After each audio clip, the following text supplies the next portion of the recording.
Hello, my friends. So I've taken a couple of weeks off from making videos, to reevaluate, reassess, recuperate, rejuvenate, all that good stuff. So I'm coming to you today with a very simple message. Given the state of affairs and things that are happening right now, my experience in the world tells me that what we need to be focusing on right now is not so much the acquisition of more money or more things at the moment, but on the securement of food. We need to start thinking about how to feed ourselves. And I don't mean how to make money to go to the store and then buy what is available there, because that works so long as the system is in place. But as we saw this spring when the pandemic first hit, and do you remember that, when the shelves were totally empty of all kinds of things? Our food system is comically, tragically fragile. The entire economy is so hollow that it only takes one small interruption to send it spiraling out of control. And so, without getting too deep into it at the moment, what I want to say is this, that begin focusing your energy on how to feed yourself. If you have a plot of land, begin thinking and formulating ways and doing it to grow your own food, to secure your own clean water source of some kind and water storage. We need to be thinking about this now. I've traveled to so many places in the world, and I've seen villages and cultures that don't even go to the market, that everything is right there. And that's the ultimate freedom. They're not debt slaves. All right? So, it's my opinion that what we've seen so far is just the beginning, just the tip of the iceberg. And I don't mean with any kind of virus. I mean with the economic Armageddon that is coming. And so, to buffer ourselves against that, we need to be able to eat. All right? So, with that in mind,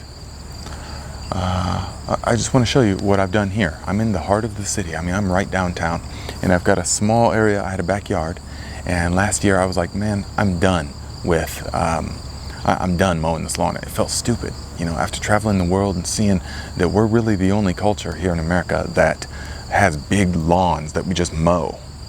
I mean, for what? It just doesn't make sense to me anymore. Other cultures grow their food, in whatever space they have. And that's what we need to be doing. And so that's what I did. So then this spring, and you've seen the videos, I tilled up the backyard, which actually I wouldn't till it up if I had it to do over. I'm never tilling again. But anyways, prepare the land, plant you the crops, and nurture them.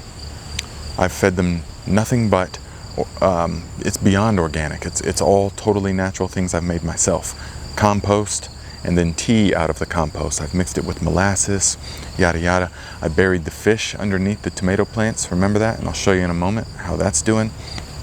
The garden has been thriving. I mean, I've had buckets of green beans, tomatoes, tons of kale, Swiss chard already. I've been eating it, juicing it all summer long. I'm blanching it, storing it. It's just so plentiful. And the way that I do it, and you'll see in a moment, is I don't get too concerned if there's weeds. Okay?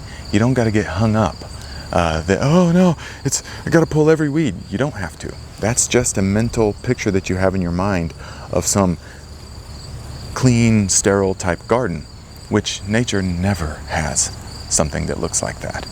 And so I try to work with nature. I learned this while living in the mountains in California. I try to work with nature, understand the natural laws that already exist and have existed for billions of years, and learn to work with them instead of against them, like is modern agricultural practices. So don't dump chemicals on the yard, chemical fertilizers, chemical insecticides, none of that. None of it. Don't use any of it.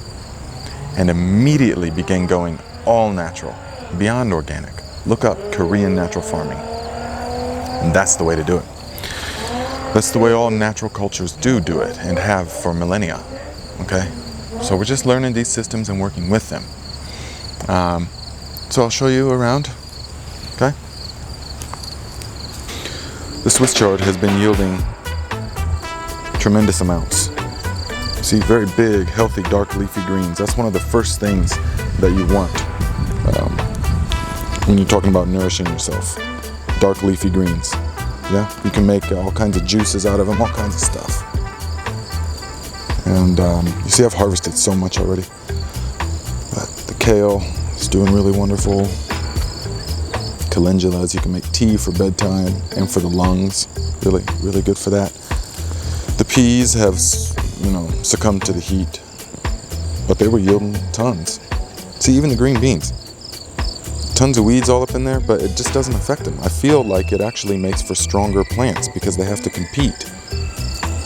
And boy, here, I had so many tomatoes. I still do. And I've had probably 2 5-gallon buckets of tomatoes already, and I got tons more. And I'm not out here, I just kind of let them go. They just sprawled all over the place, and they're doing magnificent. These ones especially. Now I did prune these ones, and they are yielding crazy.